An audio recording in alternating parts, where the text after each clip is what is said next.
말씀과 함께하는 행복한 토요일입니다. 우리 다 같이 기도드리시겠습니다. 긍휼과 자비를 베푸시는 주님, 주님께서 우리에게 베푸신 인자하심을 감사하며 깊이 묵상하게 하소서. 또 우리 주님의 엄격하심 앞에서 두려워할 줄 알며 겸손한 우리 한몸 가족들이 되게 하소서. 우리 주 예수 그리스도의 이름으로 기도드립니다. 아멘. 오늘 우리에게 주시는 하나님의 말씀은 로마서 11장 17절부터 36절까지입니다.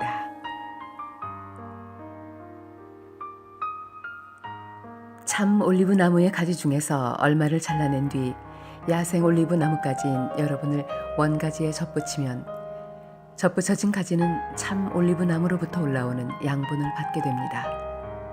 그러니 여러분은 잘려나간 가지를 향해 자랑하지 마십시오. 자랑하더라도 명심할 것이 있습니다. 여러분이 뿌리를 지탱하는 것이 아니라 뿌리가 여러분을 지탱한다는 사실입니다. 여러분은 이렇게 말할 수도 있을 것입니다. 나를 접붙이기 위해 가지들이 잘려나갔다 라고 말입니다. 이것은 100번 지당한 말입니다. 그 가지들은 믿지 않았기 때문에 잘려나갔고 반대로 여러분은 믿었기 때문에 나무에 붙어 있습니다. 그러니 자만하지 말고 오히려 두려워하십시오.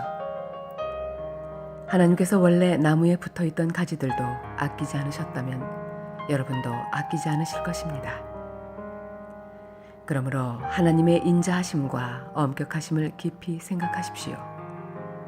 넘어진 사람들에게는 하나님의 엄격하심을, 여러분에게는 하나님의 인자하심을 보이셨습니다. 여러분이 계속해서 하나님의 인자하심에 머물러 있으면 하나님께서도 인자함을 베푸실 것입니다. 만일 하나님의 인자하심에 계속 머물러 있지 않으면 여러분도 잘리게 될 것입니다. 그리고 잘려나간 가지가 다시 믿게 되면 그들도 다시 접붙임을 받게 될 것입니다. 왜냐하면 하나님께서는 그들을 다시 접붙이실 능력이 있기 때문입니다. 여러분은 본래 붙어있던 야생 올리브 나무에 잘려 여러분이 속한 종자와는 다른 좋은 올리브 나무에 접붙여진 가지입니다. 그렇다면 원래 좋은 올리브 가지였던 유대인들이 원래 그들이 붙어있던 좋은 올리브 나무에 접붙여지는 것은 얼마나 쉬운 일이겠습니까? 형제 여러분, 나는 여러분이 스스로 똑똑하다고 생각하는 일이 없도록 하기 위해 이 비밀에 대해 알기를 원합니다. 비밀의 내용은 이렇습니다. 이방인의 충만한 수가 하나님께 돌아오기까지 이스라엘 중에 얼마는 완악한 채로 있게 된다는 사실입니다. 그리하여 온 이스라엘이 구원을 얻을 것입니다. 성경에 이렇게 기록되어 있습니다. 구원자가 시온에서 나와 야곱의 자손에게서 경건하지 못한 것을 제거할 것이다. 이것은 내가 그들의 죄를 없앨 때에 그들과 맺을 내 언약이다. 복음의 관점에서 볼 때 이스라엘은 여러분들 때문에 하나님의 원수가 되었습니다. 그러나 선택의 관점에서 볼 때 그들은 조상들 때문에 하나님의 사랑을 입은 사람들입니다. 하나님께서는 선물을 주시고 부르신 후에 무르는 법이 없습니다.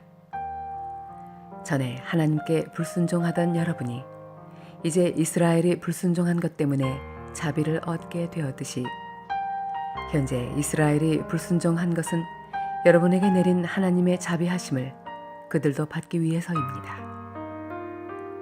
하나님께서는 모든 사람들에게 자비를 베푸시기 위해 모든 사람을 불순종하는 데에 가두어 두셨습니다. 오, 하나님의 지혜와 지식의 부유함은 참으로 깊습니다. 하나님의 판단은 헤아릴 수 없으며 그분의 길은 아무도 찾을 수가 없습니다.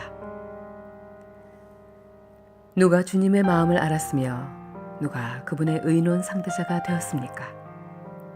누가 먼저 하나님께 무엇을 드려서 하나님의 답례를 받는단 말입니까? 이는 모든 것이 하나님께로부터 나왔고 하나님의 보살핌으로 보존되며 하나님의 영광을 위해 존재하기 때문입니다. 하나님께 영광이 영원토록 있기를 원합니다. 아멘. 아멘. 우리에게 주신 하나님의 말씀이었습니다. 할렐루야. 오늘은 통독 성경이 있는 토요일입니다. 오늘 우리가 함께 통독할 성경은 유다서입니다. 유다서의 저자 유다는 예수님의 동생이었습니다. 유다서의 핵심적 내용은 이단을 경계하는 것입니다. 유다서는 교회가 박해를 받고 성도들 가운데 배교하는 이들이 생기는 영적 싸움의 현장 가운데서 어떻게 굳은 믿음을 지킬지에 대한 교훈을 주고 있습니다. 주후 80년경의 교회 공동체는 이단과 핍박이라는 큰 시련을 당하고 있었습니다. 그래서 복음을 위해 고난받고 때로는 순교까지 당하는 일들을 믿음의 눈으로 바라보고 복음을 위해 힘써 싸우라고 격려하고 있습니다. 영적 싸움을 격려하는 유다서, 우리 함께 읽어볼까요? 아래 플레이 버튼을 눌러주세요.